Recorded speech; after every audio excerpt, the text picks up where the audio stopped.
আল্লাহর কসম, আল্লাহে আল্লাহর কসম, আল্লাহে আল্লাহর কসম, আমি আব্দুর রাজ্জাক বিন ইউসুফ আপনাদের দিনী কাছের দিনী ভাই, 90 সাল থেকে নিয়ে এখন পর্যন্ত আমি কোনোদিন অপ্রয়োজনীয় কোনো বাক্য বলিনি। 90 সাল থেকে নিয়ে এখন পর্যন্ত আমি কোনোদিন কেসা কাহিনী বলিনি। 90 সাল থেকে নিয়ে এখন পর্যন্ত আমি কোনো ব্যক্তি, কোনো মাযহাব, কোনো দলকে লক্ষ্য করে কথা বলিনি। আমি আপনার সামনে দাঁড়িয়েছি, যে বিষয় নিয়ে কথা বলতে চাইছি তা বলবো। তবে আমি বলেছি 95% জন বক্তা মিথ্যুক। আমি বলি না যে ইনি মিথ্যুক, এই কথা আমি বলিনি। আমি বলেছি 98% জন মুফাসসির মিথ্যুক, আমি বলিনি ইনি মিথ্যুক। তখন আমি দু একটা কথা নকল করেছি তারই, যেমন বলেছি, এটা আমার কথা নয়, আমি বলেছি আলোচক বলছেন এই কথা। যেমন বাইজিদের মাতা রাতে একদিন পানি চাইলেন, বাইজিদ দেখে বাড়িতে পানি নাই, বাইজিদ পানি আনতে চলে গেল, পানি নিয়ে এসে দেখে মাতা ঘুমিয়ে গেছেন। বাইজিদ চিন্তা করে, এখন যদি আমি গিলাস রেখে ঘুমিয়ে যাই, আমার মা যদি পানি চান রাতের কোনো অংশে, আমি যদি ঠিক সময়ে পানি না দিতে পারি, আমি উপযুক্ত সন্তান হতে পারবো না। বাইজিদ গিলাসটা হাতে করে মায়ের মাথার পাশে দাঁড়িয়ে রইল।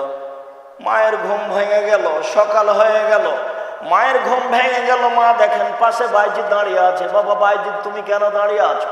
আম্মা, আপনি সন্ধ্যা রাতে পানি চেয়েছিলেন, দেখি বাড়িতে পানি নাই, দূরে পানি আনতে চলে গেলাম, পানি নিয়ে এসে দেখি আপনি ঘুমিয়ে গেছেন। আমি চিন্তা করলাম, আমি যদি গিলাস রেখে ঘুমিয়ে যাই, যদি আমার মা রাতের কোনো অংশে পানি চান, আমি যদি ঠিক সময়ে পানি না দিতে পারি, আমি উপযুক্ত সন্তান হতে পারবো না। তাই আমি গিলাস নিয়ে দাঁড়িয়ে আছি। মা গিলাসটা হাতে করে নিয়ে বাইজিদকে শুইয়ে দিয়ে পানিটুকু পান করে নিয়ে আল্লাহর দরবারে বললেন, আল্লাহ, আমি বাইজিদের প্রতি খুশি হয়ে গেছি, তুমি বাইজিদকে কবুল করো। মায়ের দোয়া কবুল হয়ে গেল, বাইজিদ বড় আলেম হয়ে গেলেন। ঘটনা মিথ্যে। আমি প্রায় 20-25 বছর থেকে বলছি, আপনি প্রমাণ করেন দেখি। আমি মিথ্যের লাইনে আছি, আপনি সত্যের লাইনে থাকবেন। কোথায় আছে আপনি বের করবেন। আমি তো বলেছি, আপনি চেষ্টা করেন। বইয়ের নাম মুকশিদুল মুমিনিন। বইয়ের হেডলাইন হলো অবিবাহিত ছেলে মেয়ের পড়া নিষেধ। যে দেখে সেই পড়ে, যে দেখে সেই পড়ে। কি রে, এখানে আছে কি? মানে হেডলাইনই ঠিক নয়। যে দেখে সেই পড়ে, যে অবিবাহিত ছেলে মেয়ের পড়া নিষেধ। এখন লেখক বলছেন, সফরের পূর্বে স্ত্রী মিলন হলে ছেলে ভ্যাংচা হয়, ভরা পেটে স্ত্রী মিলন হলে ছেলে খোড়া হয়, চন্দ্র গ্রহণের সময় স্ত্রী মিলন হলে ছেলে কানা হয়, সূর্য গ্রহণের সময় স্ত্রী মিলন হলে ছেলে ল্যাংড়া হয়। এইভাবে তিনি কয়েক পৃষ্ঠা লিখলেন। আল্লাহর কসম, একটা বাক্য সত্য নয়, সবই মিথ্যে। শুধু মিথ্যে নয়, সরাসরি কোরআন মাজিদের বিপরীত। কোরআন মাজিদে আল্লাহ তাআলা বলছেন, নিসাউকুম হারসুল লাকুম ফাতু হারসাকুম আন্না শাইতুম। পৃথিবীর মানুষ তোমাদের স্ত্রী, তোমাদের জমি। পৃথিবীর মানুষ তোমাদের স্ত্রী, তোমাদের ক্ষেত। তোমরা তোমাদের জমিতে আসো তোমাদের ইচ্ছা মতো, সকালেই কি, বিকালেই কি, ভরা পেটে কি, খালি পেটে কি, চন্দ্রগ্রহণ লাগলেই কি আর না লাগলেই কি।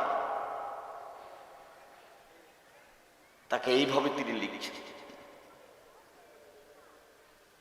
ঠিক এগুলো আমার মনে হয়, এসব আলোচনা, এসব লেখা, এসব বক্তব্য পুথির গানের মতো। পুথির গান মানে 6 মাসের রাস্তা মর্দ 6 দিনে গেল, ঘোড়ায় চড়িয়া মর্দ হাঁটিয়া চলিল। ঠিক এরকম। ওটারও কোনো দাম নাই, এটারও কোনো দাম নাই। ফাতেমা কান্দিয়া কয়, আজ বুঝি হুসাইন কারবালাতে শহীদ হয়। ফাতেমা কান্দিয়া কয়, আজ বুঝি হুসাইন কারবালাতে শহীদ হয়। যেই দিন হুসাইন রাদিয়াল্লাহু তাআলা আনহু ইরাকের মাটিতে কারবালার মাঠে শহীদ হন, তার 49 বছর আগে ফাতেমা রাদিয়াল্লাহু তাআলা মারা গেছেন।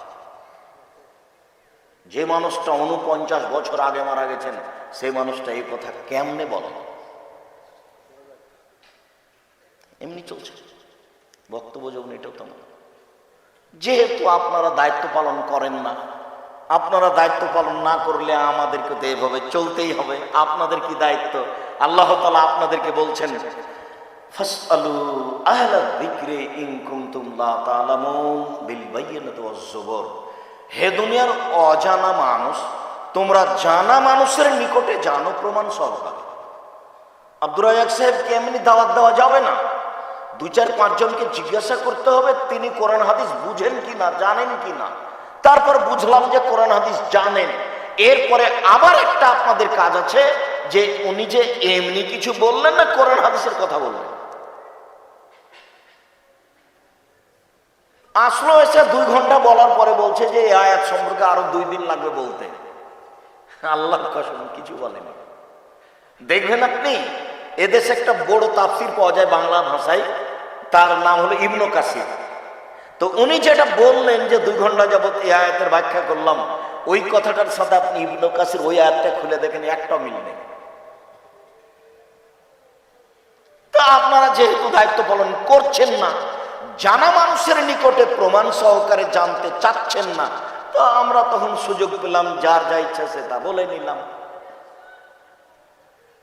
আর আমাদের ব্যাপারে রাসূল সাল্লাল্লাহু আলাইহি সাল্লাম যা বলেছেন তা তো ভাবা মনে হয় যে প্রয়োজন মনে করি না। আমাদের ব্যাপারে রাসূল সাল্লাল্লাহু আলাইহি সাল্লাম খুব কঠোর ও কঠিন ভাবে বলেছেন।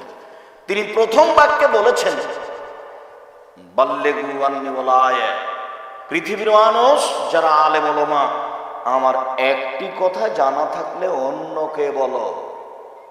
আপনার পাশে একজন বাম হাতে পানি পান করছে, আপনি বলবেন ছি ছি ছি ছি ছি, আপনি বাম হাতে খাচ্ছেন কেন? বাম হাতে শয়তান খায়।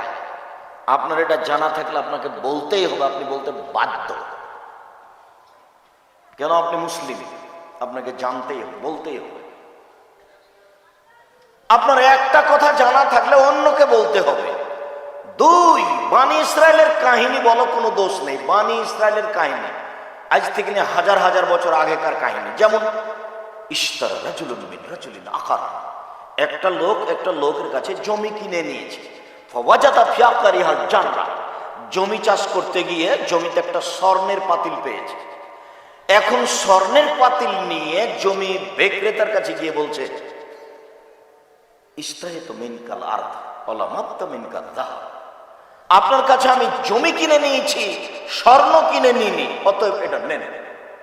তখন জমি বিক্রেতা বলছে বেতনার জমা ফিহা, জমি বিক্রি করেছি, জমিতে যা ছিল সবই বিক্রি করেছি, আমি স্বর্ণের পাতিল নেব না।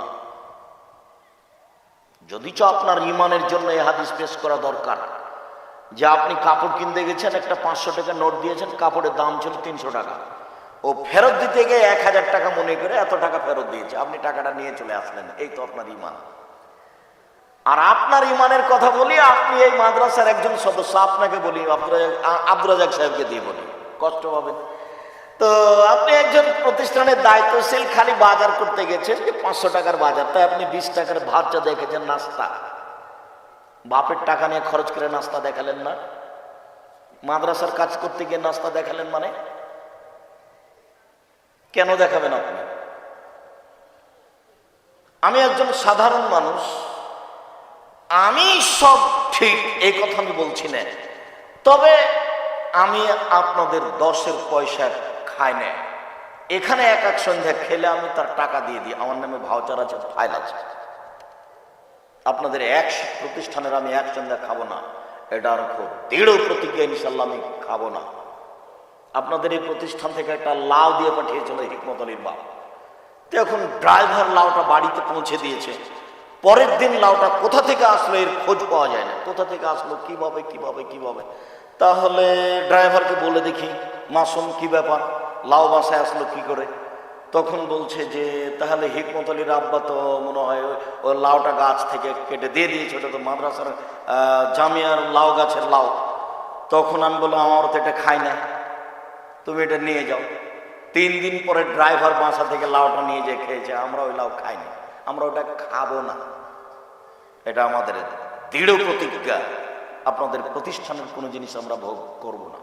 আপনি প্রতিষ্ঠান জামিয়া সালাফিয়া দেখতে পান আর না পান, কেন আপনি দেখতে পান না আমি জানি না। আজকে এশার সালাতের পরে একটা ছেলে 2-একটা হাদিস পড়ে একটা আরবিতে বক্তব্য দিল, তো এমন বক্তব্য জোরালো, জামে মানে উপযুক্ত বক্তব্য দিল। তা আমি কয়েকবার আলহামদুলিল্লাহ বলে তার যা যা খায় দান করে তার মাথায় হাত দিয়ে দোয়া পড়ে আমি বললাম, যাক আলহামদুলিল্লাহ আমি কাজে সফল হব ইনশাআল্লাহ। আমার মনে বড় সাধ, এদেশের মাটিতে আমি উন্নত মানের প্রতিষ্ঠান গড়বই ইনশাআল্লাহ, যে কোনো মূল্যে। আমার মনে বড় সাধ, ইনশাআল্লাহ এই কাজে আমি সফল হবই ইনশাআল্লাহ।